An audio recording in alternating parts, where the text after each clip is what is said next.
சத்தியவசன நிகழ்ச்சிகளை தொலைக்காட்சி யூடியூபினூடாக பார்த்து கொண்டிருக்கிற உங்கள் யாவருக்கும் கிறிஸ்துவுக்குள்ளான எங்கள் வாழ்த்துக்களை தெரிவிப்பதோடு இந்த நிகழ்ச்சி உங்களுக்கு ஆசீர்வாதமாக இருக்க வேண்டும் என்பதையும் நாங்கள் வாழ்த்துகின்றோம்.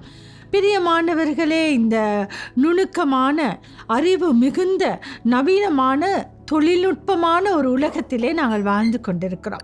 இந்த தொழில்நுட்பம் மிகுந்த இந்த உலகத்திலே நாங்கள் பார்க்கும் பொழுது நிறைய தொழில்நுட்பம் சம்பந்தமான அநேக புதிய கண்டுபிடிப்புகளை அன்னதினமும் கண்டுபிடித்து கொண்டிருக்கிறார்கள்.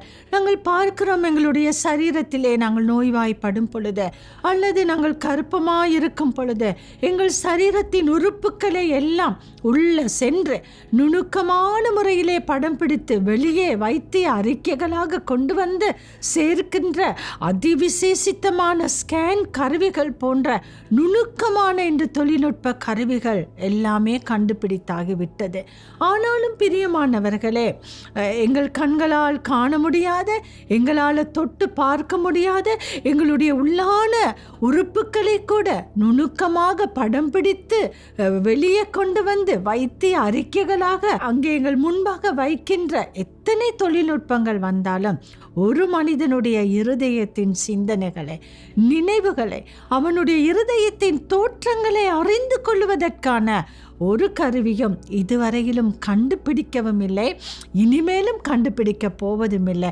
ஏனென்றால் எங்களை நன்கு அறிந்து, எங்களை ஆராய்ந்து, எங்களுடைய சகலத்தையும் அறிந்திருக்கிற ஒரு கர்த்தருடைய சிருஷ்டிப்பின் தேவனுடைய கரத்தின் கீழ்தான் ஒவ்வொரு மனிதனுடைய வாழ்க்கையும் இன்று அமைந்து கொண்டிருக்கிறது. அதை நாங்கள் இன்று மறந்து போயிருக்கிறோம்.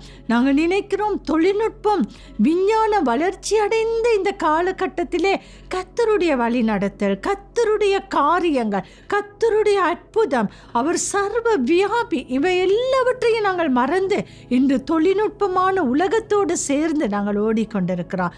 ஆனாலும் இந்த காலையில் 139வது சங்கீதத்தில் மிகவும் அருமையான முறையிலே தாவீது என்கிற ஒரு அரசன் இந்த சங்கீதத்தை எழுதி ஆண்டவருக்காக பாடியிருக்கிறார். அவர் இந்த சங்கீதத்தை மிகவும் அழகாக எழுதியிருக்கிறார். அவர் சொல்லுகிறார், எம்மை ஆராய்ந்து அறிந்திருக்கிற ஒரு கர்த்தர் எங்களோடு இருக்கிறார். அவருக்கு முன்பாக என்னுடைய சகல விபரங்களும், என்னுடைய சகல சிந்தைகளையும், என்னுடைய சகல கிரியைகளையும் நான் ஒரு பொழுதும் மறைக்க முடியாது. காரணம், அந்த சர்வ வியாபியான, சர்வ ஞானியான, சர்வ வல்லமை மிகுந்த ஒரு கர்த்தருக்கு கீழே நான் இன்று நடத்தப்படுகிறேன் என்று சொல்லுகிறார். அருமையானவர்களே, இந்த 139வது சங்கீதத்தை பார்க்கும் பொழுது அந்த சங்கீதத்தின் ஒவ்வொரு பகுதிகளையும் நாங்கள் வாசிக்கும் பொழுது மிகவும் அழகான ஒரு காரியம் கொடுக்கப்பட்டிருக்கிறது. நாங்கள் அந்த சங்கீதத்தை நாங்கள் வாசிக்க கேட்போம். 139வது சங்கீதம் 1ஆம் வசனம் தொடங்கி 5ஆம் வசனம் வரையும். கர்த்தாவே, நீர் என்னை ஆராய்ந்து அறிந்திருக்கிறேன். என் உட்காருதலையும் என் எழுந்திருக்கதையும் நீர் அறிந்திருக்கிறேன். என் நினைவுகளை தூரத்திலிருந்து அறிந்திருக்கிறேன். நான் நடந்தாலும் படுத்திருந்தாலும் என்னை சூழ்ந்திருக்கிறேன். என் வழிகளை எல்லாம் உமக்கு தெரியும். என் நாவின் சொல் பிரபாவதற்கு முன்னே இதோ கர்த்தாவே, அதையெல்லாம் நீர் அறிந்திருக்கிறீர். முற்புறத்திலும் பிற்புறத்திலும் நீர் என்னை நெருக்கி உமது கரத்தை என் மேல் வைக்கிறீர். இந்த அறிவு எனக்கு மிகுந்த ஆச்சரியமும் எனக்கு எட்டாத உயரமுமாயிருக்கிறது. ஆம் பிரியமானவர்களே, இந்த தாவீது ராஜா சொல்லுகிறார், ஆண்டவரே, நான் யோசித்து பார்க்கும் பொழுது இந்த அறிவு எனக்கு மிகவும் ஆச்சரியமாயிருக்கிறது. உமது அறிவு எட்டாத உயரத்தில் இருக்கிறதை அந்த தாவீது ராஜா அறிந்து இந்த பாடலை பாடுகிறார். அங்கே அவர் தன்னுடைய இந்த சங்கீதத்திலே அவர் முதலாவது சொல்லுகிறார், அவர் ஒரு மனிதனுடைய கிரியைகள் அனைத்தையும் அறிந்த தேவன் என்று சொல்லுகிறார். ஆம் பிரியமானவர்களே, நாங்கள் நினைக்கலாம், இன்று எங்களுடைய கிரியைகள், நாங்கள் செய்கின்ற காரியங்கள் மனிதருக்கு தெரியாமல் இருக்கலாம். மனிதனுக்கு மறைவாக நாங்கள் சில பாவமான காரியங்களை நாங்கள் செய்து கொண்டு ரகசியமான வாழ்க்கையை வாழ்ந்து கொண்டிருக்கலாம். ஆனால் சர்வ வல்லமை உள்ள தேவனுக்கு முன்பாக தாவீது ராஜா இந்த சங்கீதத்திலே சொல்லுகிறார், ஒரு மனிதனுடைய உட்காருதலை அவர் அறிந்திருக்கிறாராம். ஒரு மனிதன் எழுந்திருக்கிறதை கூட அவர் அறிந்திருக்கிறாராம். அவன் படுத்திருந்தாலும் அதையும் அவர் அறிந்திருக்கிறார். அவர் செல்லுகிற எல்லா வழிகளையும் அவர் தெரிந்து வைத்து கொண்டிருக்கிறார் என்ற தாவீது ராஜா மிகவும் அழகாக சொல்லுகிறார். இன்று எங்களுடைய வாழ்க்கையில் நாங்கள் கர்த்தரை மறந்து நாங்கள் எங்களுடைய சொந்த மனம் சொல்லுகிற போக்கில், எங்களுடைய சொந்த சுயத்திலே, எங்களுடைய இஷ்டமான வழியில் எல்லாம் நாங்கள் நடக்கிறோம். நாங்கள் உட்கார்ந்து இருக்கிறதை ஒருவர் அறிந்திருக்கிறார். நாங்கள் எழுந்திருக்கிறதை ஒருவர் அறிந்திருக்கிறார். நான் நடந்து போகிற பாதையை ஒருவர் அறிந்திருக்கிறார். நான் என்னுடைய வாழ்க்கையில் ஒரு வார்த்தை பேசுவதற்கு என் வாயை திறக்கிறதுக்கு முன்பாகவே அந்த வார்த்தை என் நாவில் இருந்து எப்படி புறப்பட போகிறது, அது எந்த வார்த்தை என்று கூட அவர் அறிந்திருக்கிறாரே என்பதை நாங்கள் மறந்து போயிருக்கிறோம். பிரியமானவர்களே, எங்களுடைய வாழ்க்கையில் ஒவ்வொரு பகுதியையும் ஆளுகை செய்கிற ஒரு கர்த்தர் இருக்கிறார். அவர் எங்களை பார்த்து கொண்டிருக்கிறார். அவர் எங்களை அனுதினமும் எங்களோடு கூட அவர் நடந்து கொண்டிருக்கிறார். அதை நாங்கள் மறந்து எங்களுடைய வாழ்க்கையை நாங்கள் எங்களுடைய இஷ்டத்தை போல நாங்கள் நடத்தி கொண்டிருக்கிறோம். பயம் இல்லாமல் எங்களுடைய வாழ்க்கையை நாங்கள் கடத்தி கொண்டிருக்கிறோம்.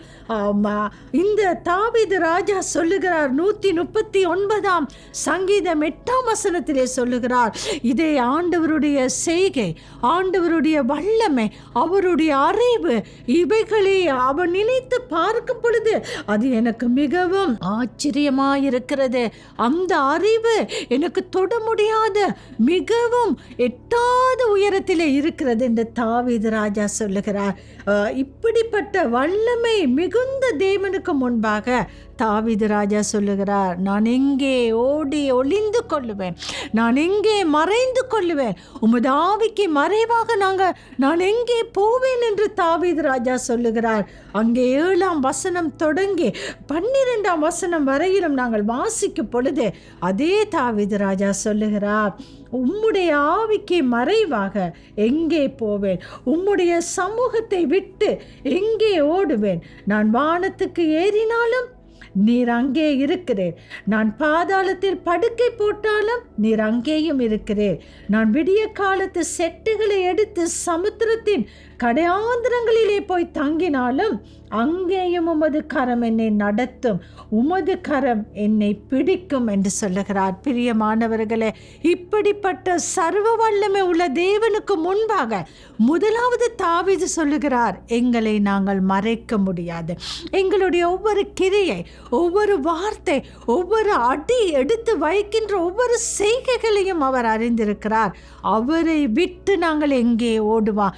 வானத்திலே ஏறினாலும் அவர் அங்கே இருக்கிறார், பூமியின் கடையாந்திரத்துக்கு போனாலும் அவர் அங்கே இருக்கிறார். அவரை விட்டு என்னுடைய வாழ்க்கையில் நான் எங்கே என்னை ஒளித்து கொள்ளுவேன், எங்கே நான் மறைந்து கொள்ளுவேன், அவருடைய ஆவிக்கு மறைவாக நான் எங்கே ஓடுவேன் என்று சொல்லுகிறார். இன்று நாங்கள் ஓடிக்கொண்டிருக்கிற இந்த வாழ்க்கையின் ஓட்டத்திலே சற்று நின்று எங்களை நிதானித்து பார்ப்போம். நாம் எங்கே போகிறோம்? நாம் என்ன செய்கிறோம்? நான் நினைக்கிறோமா? மனிதனுக்கு தெரியாமல் நாங்கள் அநேக காரியங்களை இன்று செய்து கொண்டிருக்கிறோம். பயம் இல்லாமல் எங்களுடைய வாழ்க்கையை நாங்கள் நடத்தி கொண்டிருக்கிறோம். மறந்து போக வேண்டாம் பிரியமானவர்களே. இந்த நிகழ்ச்சியை கேட்டுக்கொண்டிருக்கிற நாங்கள் சிந்தித்து பார்ப்போம். நான் வைக்கிற ஒவ்வொரு அடியும் கர்த்தருக்கு தெரியும், அவருக்கு மறைக்க முடியாது. இந்த உலகத்திலே நான் எங்கு ஓடி என்னுடைய வாழ்க்கையை நான் மறைத்து கொள்ள பார்த்தாலும் மனிதனுக்கு மறைக்கலாம், தேவனுக்கு மறைக்க முடியாது. தாவீது சொல்லுகிறார், நான் இருளிலே உட்கார்ந்திருந்தாலும் என்னை மறைத்து கொள்ளும் என்றாலும் அந்த இருளை கூட வெளிச்சமாக்குகிற கர்த்தர் என்னோட இருக்கிறாரா? நாங்கள் இன்று நினைக்கிறோமா? எங்களுடைய காரியங்கள் எல்லாம் அந்தரங்கத்திலே இருக்கிறது, ஒருவரும் காணாமல் இருக்கிறார்கள். நான் வெளியிலே ஒரு வேஷம், உள்ளே ஒரு வேஷம் போட்டுக்கொண்டு இருக்கிறேனா? ஆனால் கர்த்தர் சொல்லுகிறார், நான் நினைக்கிறேன், நான் இருளிலே இருக்கும் பொழுது ஒருவரும் என்னை காண மாட்டார்கள். ஆனால் தாவீது சொல்லுகிறார், அந்த இருளை வெளிச்சமாக்குகிற கர்த்தர் எங்களோட இருந்து அவர் எங்களை காண்கிறார். அந்த சர்வ ஞானம் வானமும் வியாபியம் படைத்த அந்த சர்வ வல்லமை உள்ள கர்த்தருக்கு முன்பாக நான் எங்கே ஓடுவேன், எங்கே மறைவேன்? சற்று நிற்போம், நிதானித்து பார்ப்போம். என்னை பார்க்கிற ஒரு கர்த்தர் உண்டு, மறக்க வேண்டாம். என் நடை, என்னுடைய உடை, என்னுடைய பாவனை, என் பேச்சு, என்னுடைய வார்த்தை அனைத்தையும் பார்த்து கொண்டிருக்கிற ஒரு கர்த்தர் உண்டு. அவருக்கு மத்தியிலே நான் ஒரு நாள் நியாயத்திலே நிற்க வேண்டும். அவரை விட்டு என்னால் எங்கேயும் ஓட முடியாது. எங்கள் வாழ்க்கையை ஒப்பு கொடுப்போமா? நாங்கள் எங்கே ஓடுகிறோம்? நான் என்ன வாழ்க்கை வாழுகிறேன்? யாருக்கு மறைத்தாலும் கர்த்தருக்கு மறைக்க முடியாது. கர்த்தருடைய கண்கள் எங்களுடைய வாழ்க்கையில் உள்ளான காரியங்கள் அனைத்தையும் காண்கிறது. நாங்கள் அவருக்கு எங்களுடைய வாழ்க்கையை ஒப்பு கொடுத்து முழுவதுமாக நாங்கள் சரணடைவோம். நாங்கள் சொல்லுவோம், உங்களுடைய கண்களுக்கு முன்பாக என்னை நான் ஒழிக்கவோ மறைக்கவோ ஓடவோ என்னால் முடியாது. நான் உங்கள் பாதண்டையிலே வருகிறேன் அப்பா, என்னை புதுப்பித்து உங்களுடைய பார்வையிலே, உங்களுடைய கரங்களில் கீழ் வைத்து என்னை வழி நடத்துங்கள் என்று நாங்கள் எங்களை